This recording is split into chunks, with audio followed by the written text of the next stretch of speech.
তো শিক্ষার্থীরা আমরা আমরা আমাদের নিয়ম অনুযায়ী আমরা কি করেছি, এই প্রথম পেজটা তৈরি করেছি, তাই না? এখন আমরা এই দ্বিতীয় পেজটা তৈরি করব। তো প্রশ্ন দেখো দ্বিতীয় পেজ সম্পর্কে কি বলছে। দ্বিতীয় পেজ সম্পর্কে বলছে দ্বিতীয় পেজের মার্জিন হবে নর্মাল। প্রথম দুইটা কলাম থাকবে। প্রথম কলামের ওয়াইড হবে 6.29, দ্বিতীয় কলামের ওয়াইড হবে 2.9, আর এই দুইটা কলামের মাঝখানের স্পেসিং হবে 0.5 ইঞ্চি। ওকে, তো আমরা এই কাজটা করব। আমাদের ফাইলটা দেখো, আমাদের প্রথম পেজ আমরা দেখো করে ফেলেছি নিয়ম অনুযায়ী। এটা তোমরাও করেছো। এখন আমরা দ্বিতীয় পেজটাকে প্রথমে কি করব, আমরা ল্যান্ডস্কেপ আগেই করেছি। এখন আমরা এটাকে দুইটা কলামে ভাগ করার জন্য প্রথমেই আমরা যেটা করব, পেজ লেআউটে গিয়ে দুইটা কলামে ভাগ করার পূর্বে প্রথমেই আমরা যে কাজ করব বা যে কাজ করতে হবে সেটা হচ্ছে মার্জিনটাকে অবশ্যই নর্মাল দিতে হবে। মার্জিনটাকে অবশ্যই কী করতে হবে, যেখানেই থাক আমাকে মার্জিনটা নর্মাল দিতে হবে। নর্মাল না দিলে কলাম ভাগটা সুন্দর হবে না। তো আমরা নর্মালে ক্লিক করলাম। দেন আমরা কি করব, আমরা এখানে দেখো ইনসার্ট কলাম কোথায় আছে আমরা সেটা একটু খুঁজে বার করি। দেখো কলাম অপশন, এখানে নিচে একটা অ্যারো বাটন আছে, এখানে ক্লিক করি, মোর কলামে ক্লিক করব। তারপর এখানে আমরা বাড়িয়ে 2 দিব। তারপর এখানে যদি টিক চিহ্ন থাকে তোমাদের, তাহলে টিক চিহ্নটা উঠিয়ে দিব। তারপর এখানে আমরা মান দিব। প্রথম কলামের মান কত, প্রশ্ন দেখো 6.29, তো আমরা এটা দিয়ে দিব।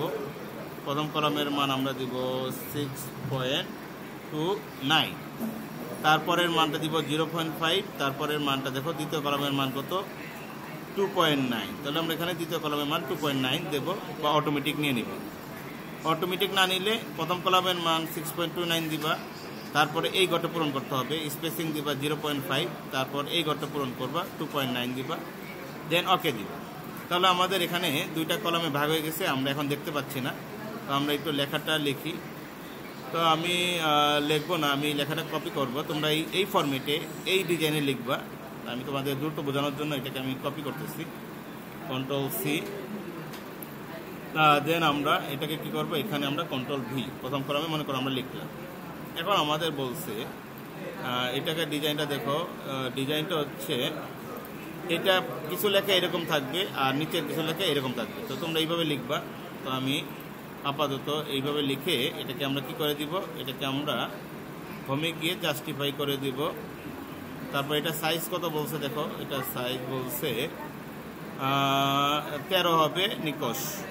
এই দেখো ফন্ট হবে নিকোষ আর সাইজ হবে 13। তাহলে আমরা এই কাজটা করি, সিলেক্ট করলাম, এখান থেকে আমরা নিকোষ দিব, NIKO নিকোষ, আর ফন্ট সাইজ কত হবে 13। তারপরে প্রশ্ন কি বলছে, তোমার বাংলার লাইন স্পেসিং হবে 1.15। তাহলে লেখাটাকে আমরা সিলেক্ট করাই আছে। আমরা হোমে যাব, হোমে গিয়ে লাইন স্পেসিং অপশানে গিয়ে প্রথমে রিমুভ স্পেস আফটার প্যারাগ্রাফ দিব। তারপর আবার এখানে গিয়ে লাইন স্পেসিং অপশানে যাব।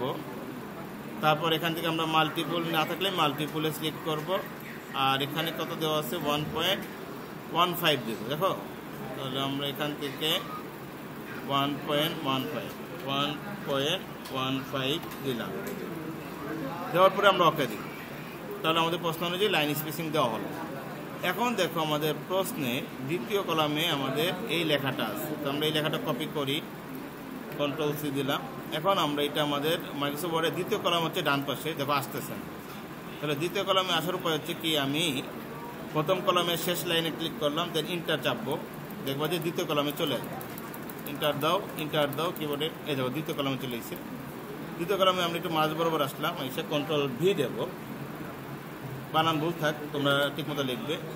এখন এটা সম্পর্কে কি বলছে, এটা সম্পর্কে বলছে যে টাইটেল হবে 14, হেডিংগুলো হবে কত 14 হবে। তো আমরা এটাকে 14 করে দিই। এটাকে আমরা কত করবো 24, সরি এটাকে মানে সম্ভবত 24, হ্যাঁ 24, এই দেখো 24। তো এটাকে আমরা কি করে দেবো, এখান থেকে আমরা 24 করে দিব। আর ওখানে কি থাকবে, নিকোষ থাকবে, NIKO। তাহলে মোটামুটি আমাদের প্রশ্ন অনুযায়ী আমরা কাজ করে ফেললাম। এখন আমরা কি করব, বাকি কাজগুলো করব। বাকি কাজগুলো দেখো, এই ফাইলটাকে এখন PDF-এ সেভ করতে হবে। তাহলে আমরা এই ফাইলটাকে ফাইলে গিয়ে সেভ এজ, তারপর তোমরা তোমাদের ফোল্ডারে যে জায়গায় ফোল্ডার তৈরি করছো, মাই কম্পিউটারে ক্লিক করে সেই ফোল্ডারে ক্লিক করবা। আমি আমার মনে করি এটা হচ্ছে আমার ফোল্ডারে ক্লিক করলাম। তারপরে এখান থেকে অপশন থেকে আমি কি নেব, সরি এখান থেকে না, সেভ এস টাইপ থেকে আমি নেব পিডিএফ। দেন আমি সেভে ক্লিক করব, তারপরে ইয়েস দিব। তাহলে আমার এটা পিডিএফে সেভ হলো এবং পিডিএফে ওপেন হইল। ওকে, দেন আমাকে কি করতে বলছে, এইটাকে আবার ডকে সেভ করতে হবে। দেখো কাজ শেষের পরে এই কাজগুলো করতে হবে, তার আগে করলে হবে না। এখন আমরা এটাকে ডকে সেভ করব। ফাইলে গিয়ে